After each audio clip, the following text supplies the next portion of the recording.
할렐루야. 이 새벽에 하나님의 놀라운 음성 듣는 복된 시간 되길 간절히 소망합니다.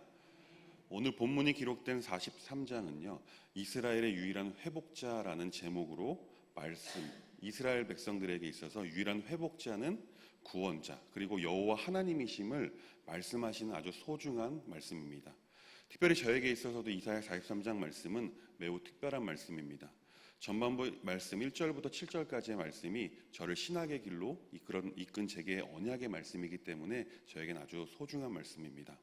너를 지명하여 불렀나니 너는 내 것이라. 이 말씀은 저에게 있어서 하나님의 부르심을 생각나게 하는 아주 귀한 말씀입니다.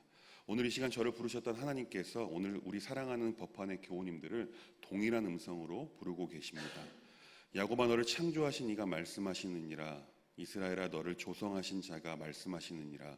너는 두려워하지 말라. 내가 너를 구속하였고 내가 너를 지명하여 불렀나니 너는 내 것이다. 아멘. 이 음성을 오늘도 듣는 복된 시간 되길 간절히 소망합니다. 오늘 본문은요 크게 세 단락으로 구분하여 볼 수 있습니다. 첫 번째 단락은 14절부터 21절까지의 말씀으로 이스라엘 구원의 구체적인 모습에 대해서 담고 있습니다. 두 번째 단락은 21절부터 24절까지의 말씀으로 진노를 통해 보이는 하나님의 사랑이 기록이 되어 있습니다. 세 번째 주제는 25절부터 마지막 28절까지의 말씀으로 죄를 도말하시는 하나님에 대해서 말씀하고 계십니다. 오늘 본문 시작인 14절 말씀을 보면 하나님께서 어떤 분이신지 스스로에 대해서 설명해 주고 계십니다. 너희들의 속량자시오 이스라엘의 거룩하신 분이신 주님께서 이렇게 말씀하신다라고 말씀하고 있습니다. 성경을 보면 처음으로 하나님께서 대언자를 세워 이스라엘 백성들을 향해 말씀하시는 장면은 모세를 통하여 출애굽할 때 기록되어 있습니다. 물론 노아를 처음으로 보기도 합니다. 근데 그 장면부터 오늘 본문까지 성경에서 종종 사용하게 되는 한 가지 동일한 패턴이 있습니다. 그것은 바로 하나님께서 대언자를 세우실 때, 그 대언자에게 말씀을 주실 때 자신이 어떠한 분이신지에 대해서 벌써 말씀하여 주신다라는 것입니다. 모세에게는 스스로 있는 자가 말씀하신다라고 하셨고, 또한 야곱의 하나님, 이스라엘의 하나님, 아브라함의 하나님, 이삭의 하나님 등으로 자신에 대해서 설명하고 계십니다. 오늘은 이스라엘의 구속자, 거룩하신 하나님이라고 스스로를 소개하고 계십니다. 아마 이러한 하나님의 셀프 자기소개는 사람의 특징을 누구보다도 잘 알고 계시기 때문에 자신이 누구인지 먼저 말씀하시는 것이 더 좋다라고 생각하신 것 같습니다. 사람은 같은 말이라도 누가 말하는지에 따라서 그 말을 신뢰하거나 믿거나 또한 따르거나 따르지 않거나 합니다. 예를 들면 저랑 우리 신목사님이 함께 같은 말을 한다고 생각해 보시면 제가 말하는 말보다 같은 말이지만 신목사님께서 말씀하시는 것을 아마 성도님께서는 더 신뢰하실 거고 더 믿음에 가실 것입니다. 특히 선민 사상으로 자부심이 엄청나게 강했던 이스라엘에게 있어서는 더욱 그러했습니다. 오늘도 하나님께서는 이사야 선지자에게 말씀을 주실 때 자신이 이스라엘에게 있어서 어떠한 존재인지를 먼저 말씀하고 계시는 것입니다. 14절부터 21절까지의 말씀을 통해 이스라엘의 구속자, 거룩하신 이인 하나님께서 이스라엘을 어떻게 구원하시고자 하시는지 구체적으로 말씀하십니다. 지금까지 당시 이스라엘 백성들을 받을 구원의 근거와 성격을 이야기했다면 이제부터는 그 구원의 구체적인 양상과 방법을 말씀하고 있는 것입니다. 14절부터 17절까지의 말씀은 바벨론의 멸망에 대해서 기록하고 있습니다. 18절부터 21절까지는 이스라엘의 해방을 노래하고 있습니다. 이처럼 하나님의 구원은 추상적인 것이 아니라 우리 각 개인을 향한 구체적인 역사 사건이 된다라는 것입니다. 오늘날에도 우리를 각 개인을 향한 하나님의 구원하심은 구체적으로 하나님께서 성실하게 일하심으로 이루어가고 계십니다. 하나님께서 어떻게 우리를 구원해 가실지 기대함으로 또한 감사함으로 삶을 살아가는 우리 법환의 교우님들 되시길 간절히 소망합니다. 14절 후반부를 보면 내가 바빌론에 군대를 보내어 그 도성을 치고 너희를 구하여 내겠다라고 말씀합니다. 또한 성문 빗장을 다 부수어 버릴 터이니 바빌로니아 사람이 아우성이 통곡으로 바뀔 것이다 라고 새벽녘에는 이렇게 기록하고 있습니다. 바벨론은 이스라엘을 수시로 괴롭혔고 후에 패망하게 하고 이스라엘을 압제해간 그런 나라입니다. 다시 말하면 하나님께서는 이스라엘의 고통의 신음소리를 들으시고 친히 바벨론을 멸망케 하시겠다라고 말씀하시는 것입니다. 지난주 말씀처럼 동방에서 또한 북방에서부터 후에 페르시아 고레스 왕으로 하여금 바벨론을 멸망시키겠다는 예언적 언약의 말씀이 계속해서 선포되고 있는 것입니다. 왜 하나님께서 이스라엘 구원에 대해서 선포하고 계실까요? 15절 말씀입니다. 나는 여호와 너희의 거룩한 이요 이스라엘의 창조자요 너희의 왕이니라. 아멘. 하나님께서는 이스라엘을 창조한 창조자이시며 이스라엘의 참 왕이시기 때문에 이스라엘의 구원을 선포하고 계시는 것입니다. 그렇다면 이스라엘을 구원하시겠다고 약속하신 분, 그 하나님께서 우리의 창조주가 되시며 우리를 구별하시고 우리의 왕이시라면 우리도 지금의 상황 앞에서 건져내시고 구원하여 주실 믿습니다. 이어서 16절과 17절 말씀을 보면 많이 익숙한 장면이 묘사되고 있습니다. 바벨론 멸망의 모습이 마치 이스라엘 백성들이 출애굽할 때 진멸되었던 애국 군대의 모습으로 비유되고 있습니다. 하나님께서는 현재의 난관을 타개함에 있어서 옛날에 있었던 일을 상기시킴으로써 하나님을 더욱 신뢰하고자 하던 의도가 엿보입니다. 사실 경건은 회고, 옛날 일을 생각하는 것은 현재의 위기를 극복함에 있어서 상당한 힘과 지혜를 제공해 줍니다. 이러한 사실에 대해 종교개혁자 어거스틴은 이렇게 말씀했습니다.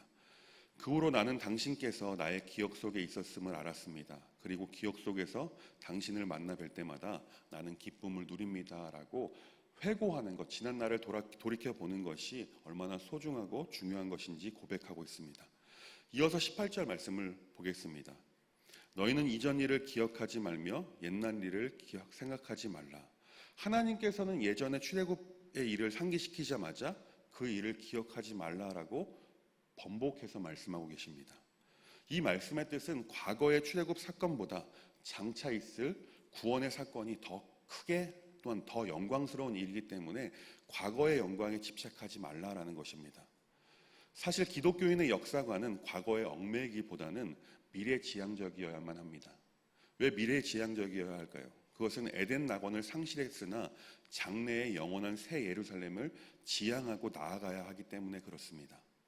영원한 승리를 확신하는 사람은 진취적이고 또한 건설적이고 능동적이고 적극적이며 낙천적이고 경건할 수밖에 없습니다. 즉 성도의 삶은 썩어 없어져 버릴 이 세상에 소망을 두고 살아가는 사람이 아니라 영원한 영광이 있을 하나님의 나라를 소망하는 사람이기 때문에 그렇다라는 것입니다. 바라기는 현재 그리고 또한 과거의 영광에 집착하기보다는 앞으로 이루어질 우리 삶 가운데 놀라운 일을 이루어가실 하나님을 붙드는 교우님들 되시길 간절히 소망합니다.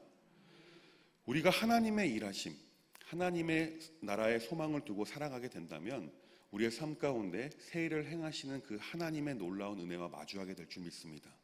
19절과 20절 말씀입니다. 보라 내가 새 일을 이제 나타낼 것이라 너희가 그것을 알지 못하겠느냐. 반드시 내가 광야의 길을 또한 사막의 강을 내리니 장차 들짐승 곧 승냥이와 타조도 나를 존경할 것은 내가 광야의 물을 사막의 강들을 내어 내 백성 내가 택한 자에게 마시게 할 것임이라. 아멘. 20절 말씀에서 짐승이라는 표현이 기록되어 있습니다. 짐승들은 보통 대개 자신의 본능에 따라서 움직입니다. 먹을 것이 풍부하면 또 마실 물이 풍부한 동안에는 마음껏 자연을 뛰돌아다닙니다. 또한 그 자연을 즐깁니다. 이 모습을 하나님께서는 이스라엘 백성에 대해서 비유하고 계십니다. 즉 후에 기환하게 될 사실을 알고 기뻐하는 이스라엘 백성들의 모습을 하나님께서 변화시켜 주신 자연환경을 즐기며 기쁨을 만끽하는 짐승의 모습에 비유하고 있는 것입니다. 사실 20절 말씀은 두 가지 내용을 함축하고 있습니다. 첫 번째는 바벨론으로부터의 귀환을 생각하면서 하나님께서 출애굽한 이스라엘 백성을 인도하시던 중에 반석에서 샘물이 솟아나게 하신 사건을 회상하고 있습니다. 두 번째는 이스라엘 백성들이 바벨론에서 귀환한 이후부터는 이방인을 포함한 모든 하나님의 백성들이 복음의 은혜에 동참하게 될 것이며 영원히 목마르지 않는 생수를 마시게 되리라는 것입니다. 다시 말하면 영원한 생수가 되시는 예수님의 복음의 은혜가 모든 열방에게 허락이 될 것을 예정하고 있는 것입니다. 이어서 21절 말씀을 보면 이스라엘 백성을 창조하신 목적에 대해서 기록하고 계십니다. 21절 말씀입니다. 이 백성은 내가 나를 위하여 지었나니 나를 찬송하게 하려 함이니라. 아멘. 그렇습니다. 이스라엘뿐만 아니라 모든 사람, 모든 인간의 창조 목적은 바로 우리를 창조하신 그 하나님을 영화롭게 하는 것, 그리고 찬양하는 것, 다시 말하면 하나님께 영광을 돌리는 삶을 사는 것이다 라고 말씀하고 계시는 것입니다. 이어서 22절부터 24절까지의 말씀은 오늘 본문의 두 번째 주제인 진노를 통해 보이는 하나님의 사랑에 대해서 기록하고 있습니다. 지금까지 하나님의 말씀을 받아 구원의 약속을 선포하면서 이스라엘 백성들을 위로하던 이사야 선지자는 갑자기 하나님의 분노를 일종의 탄핵 형식으로 선포하고 있습니다. 하나님을 분노케 한 이스라엘의 범죄는 첫째는 하나님을 찾지 않았다라는 것입니다. 오히려 하나님께 실증을 냈다라고 오늘 본문 말씀을 기록하고 있습니다. 둘째는 하나님께 희생 제물, 양의 번제물을 가져오지도 않았다라고 말씀합니다. 또한 제물을 바쳐서 하나님을 높이지도 않았다라고 말씀합니다. 세 번째 죄악은 죄와 악함으로 인해서 하나님을 괴롭게 했다라고 말씀하고 있습니다. 이스라엘 백성들의 오랜 고난 속에서 하나님을 예배하던 그 모습을 다 잃어버린 것 같습니다. 그렇게 하나님께서 그들이 하나님을 찾지 않았고 하나님께 진정으로 예배하지 않았다라고 그들의 죄악을 토설하고 계시는 것입니다. 그러나 사실 하나님께서는 이스라엘 범죄함을 고발하는 이유는 따로 있습니다. 그것은 그들의 마땅히 심판을 받아야 하지만 그 이상으로 하나님의 은혜가 임할 것을 보여주시려는 목적이 있습니다. 이스라엘 백성들은 하나님만을 예배할 사명을 부여받았습니다. 그럼에도 불구하고 그들은 하나님을 예배하기는커녕 찾지도 않았습니다. 사실 그들에게 남은 것은 하나님의 진노와 심판뿐입니다. 그러나 하나님께서는 진노하시는 것을 문제의 해결 열쇠로 삼지 않으셨습니다. 오히려 은혜를 베풀어 그들이 돌이키기만을 기다리고 계십니다. 여기서 이스라엘 백성들이 하나님을 택한 것이 아니라 하나님께서 이스라엘 백성들을 먼저 택하셨음을 깨닫게 됩니다. 이처럼 우리도 우리의 삶을 살다 보면 하나님을 잊고 살 때가 종종 있을 것입니다. 또한 하나님의 은혜를 망각하고 하나님을 찾지도 않고 내 멋대로 내 뜻대로 살 때가 있습니다. 사실 이렇게 사는 우리에게는 심판이 있어야만 합니다. 그런데 우리에게 심판이 없는 이유는 하나님께서 우리를 먼저 택하셨고 우리가 돌아오기를 또한 은혜를 주시면서 기다리고 계시기 때문에 그렇습니다. 그 은혜에 대해서는 다음 단락에 기록되어 있습니다. 25절부터 28절까지의 단락입니다. 죄를 도말하시는 하나님이라는 주제로 기록이 됩니다. 25절 말씀을 보겠습니다. 나는 나를 위하여 내 허물을 도말하는 자니 내 죄를 기억하지 아니하리라. 아멘. 앞절에서 이스라엘을 향한 하나님의 탄핵은 최고조에 달했습니다. 보통 대개 죄에 대해서 말씀하시다가 다음 구절에는 내가 너희를 어떻게 심판할 것이다 라고 경고의 말씀으로 이루어지게 되어 있습니다. 그러나 25절 말씀은 심판이 아니라 오히려 죄사함, 오히려 용서의 약속을 선포하고 계시는 것입니다. 이어서 26절부터 28절까지의 말씀을 보면 마치 25절 말씀과는 상반되는 내용처럼 보이게 됩니다. 25절 말씀은 원칙적으로 용서를 선포한 것이다 라고 볼 수 있습니다. 그러나 이후의 말씀은 인간을 용서해 주시나 그 죄악만은 용서하지 않겠다라는 하나님의 말씀으로 우리는 이해해야 합니다. 또한 여기에서도 바벨론 포로에 대한 예언의 말씀으로 하나님께서는 성도의 죄를 심판하시기는 하시지만 성도 자신을 저주하지 않으심을 우리가 알 수 있습니다. 우리는 늘 죄악된 세상 속에서 또한 죄악의 유혹 앞에서 이 세상을 살아가게 됩니다. 하나님 앞에서 가장 큰 죄악은 하나님을 인정하지 않는 데 있습니다. 하나님을 찬양하게끔 된 창조된 존재인 우리가 하나님을 인정하지 않고 하나님을 찬양하는 삶을 살지 않는 것이 하나님의 마음을 가장 아프게 하는 우리의 죄악된 모습이라는 것입니다. 그러나 오늘 말씀을 통해 우리가 알 수 있는 것은 우리는 늘 그 죄악의 유혹에 넘어지기를 반복하지만 하나님께서는 끝끝내 인내하시고 우리가 돌아오기만을 기다리고 계신다라는 것입니다. 그것도 놀라운 때에 따라 은혜를 우리에게 허락하시면서 말입니다. 바라기는 죄인이지만 우리가 돌아오기를 바라시는 그 하나님, 죄인인 우리를 구원하시고자 하시는 하나님의 마음을 깨닫고 죄악된 길에 혹시 혹여나 서 있다면 돌이켜서 하나님을 바라볼 수 있길 간절히 소망합니다. 그래서 날마다 주시는 하나님의 은혜로 이 세상을 승리하며 살아갈 수 있는 법안의 모든 교우님들 되시길 간절히 소망합니다. 기도하겠습니다. 우리를 창조하신 창조주 하나님 감사합니다. 우리의 창조 목적은 하나님을 찬양하는 것임을 다시금 마음에 새길 수 있도록 하시니 감사를 드립니다. 우리가 이 세상을 살아갈 때 하나님을 인정하지 못하고 하나님과 상관없는 것처럼 살아가려는 죄악된 모습을 버리게 하시고 우리를 끝까지 인내하시고 기다리시는 하나님을 우리의 삶 가운데 찬양하며 또한 인정하며 감사하는 삶을 살도록 인도하여 주옵소서. 예수님의 이름으로 간절히 기도합니다. 아멘.